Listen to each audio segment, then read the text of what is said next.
दो आईपीएल हैं सर इस देश में, इंडियन प्रीमियर लीग, दूसरा आईपीएल है जिसमें युवाओं के भविष्य के साथ खेल होता है, जो है इंडियन पेपर लीग। युवाओं के भविष्य को सिक्योर करना तो छोड़िए, उसे बर्बाद करने का काम किया गया। मैं इन स्टूडेंट्स की पीड़ा इसलिए भी समझता हूं क्योंकि मैं खुद स्टूडेंट रहा हूं। इस देश की सबसे one of the most competitive examination chartered accountancy को क्लियर कर यहां पहुंचा हूं सर। दो आईपीएल हैं सर इस देश में।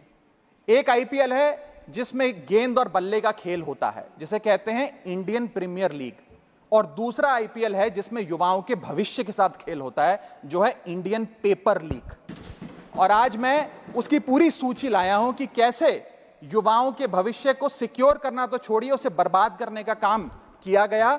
और उस सूची में मैं नाम पढ़ के आपका ध्यान आकर्षित करना चाहूंगा कि क्या क्या हमने अपने देश के युवाओं को दिया है।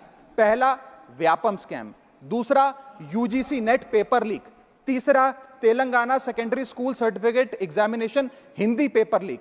Assam HSC-LC general science paper leak. Uttar Pradesh lekhpal recruitment exam paper leak. Rajasthan forest guard recruitment exam paper leak. Bihar public service commission exam paper leak. Gujarat head clerk exam paper leak. SSC CGL exam paper leak. UP TET exam paper leak. Rajasthan university paper leak. UP PSC paper leak. Maharashtra HSC exam chemistry paper leak. UP police constable qualifying exam paper leak. REET यानी कि Rajasthan eligibility examination for teachers paper leak. Haryana police constable exam paper leak. Himachal Pradesh police constable exam paper leak. Railway recruitment board group D exam paper leak. Odisha teacher eligibility test paper leak. Assam police recruitment exam paper leak. Bihar board का 10वीं कक्षा का भी examination paper leak. Telangana SSC exam paper leak. Karnataka SSC-LC exam paper leak. Delhi university law entrance exam paper leak. Jamia Millia Islamia entrance exam paper leak.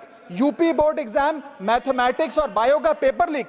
Rajasthan teacher recruitment exam paper leak. और इस साल का NEET का 2024 का पेपर लीक। माननीय राघव चड्ढा जी, ये ऑथेंटिकेट करके आप यहाँ मैं दूंगा सर, सारे रिपोर्ट दूंगा। Thank you sir. आज हम अपने देश के युवाओं को एक अच्छी शिक्षा व्यवस्था नहीं दे पाए, नौकरियां नहीं दे पाए, बेरोजगारी चरम पर है, ऑर्गेनाइज सेक्टर की बेरोजगारी चरम पर है, और अनऑर्गेनाइज सेक्टर की तो आंकड़ों की क्या बात करी जाए सर। मैं इन स्टूडेंट्स की पीड़ा इसलिए भी समझता हूं क्योंकि मैं खुद स्टूडेंट रहा हूं। इस देश की सबसे one of the most competitive examination chartered accountancy को क्लियर कर यहां पहुंचा हूं सर। मुझे पता है कि क्या पीड़ा होती है जब सालों की आपकी मेहनत पर पानी फिर जाए क्योंकि एक एग्जामिनेशन, एक पेपर लीक हो जाता है। तब सिर्फ दिल नहीं टूटता, विद्यार्थी, एक इंसान पूरा टूट जाता है, उसका मनोबल टूट जाता है। आज उस मनोबल को हमें सबको मिलकर एड्रेस करने की आवश्यकता है। और आज मैं उन युवाओं की ओर से नीट से संबंधित उन 35 लाख स्टूडेंट्स की ओर से सरकार से 5 सवाल पूछना चाहूंगा। और वो पूछने से पहले ये बताना चाहूंगा कि NTA, जो जिसे नेशनल टेस्टिंग एजेंसी का नाम देके जिसका गठन किया गया था कि वो युवाओं के भविष्य के लिए कुछ कारगर कदम उठाएगी, एक ट्रांसपेरेंसी से एग्जामिनेशन कराएगी, उस NTA का फुल फॉर्म आज नो ट्रस्ट एनीमोर हो गया है। कोई भी विद्यार्थी आज इस NTA पे विश्वास नहीं कर रहा। और मैं विद्यार्थियों की ओर से ये 5 सवाल सरकार से पूछना चाहूंगा, नीट से संबंधित सटीक सवाल। पहला सवाल, नीट का पेपर जिसमें मात्र 1-2, बहुत हुआ तो 3-4 स्टूडेंट्स की रैंक 1 आती है, जैसे कि 2023 में मात्र 2 लोगों की रैंक 1 आई, 22 में मात्र 4 लोगों की आई, 2021 में मात्र 3 लोगों की आई।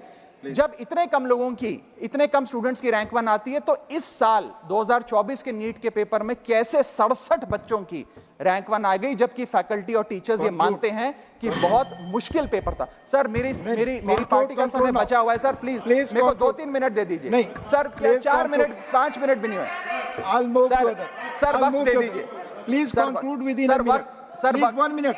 Conclude, otherwise I will move. Sir, वक्त ऐसे मत दीजिए कि भीख लगे सर, वक्त ऐसे मत दीजिए कि ठीक लगे, बाकी जो आपको ठीक लगे। सर, मेरा दूसरा सवाल, कैसे मैथमेटिकली इम्पॉसिबल नंबर स्टूडेंट्स के आते हैं? इस एग्जाम में या तो 720 नंबर आएंगे जिसके सारे जवाब सही हैं, और अगर एक भी गलत हो गया तो आप 715 नंबरों पे आ जाएंगे।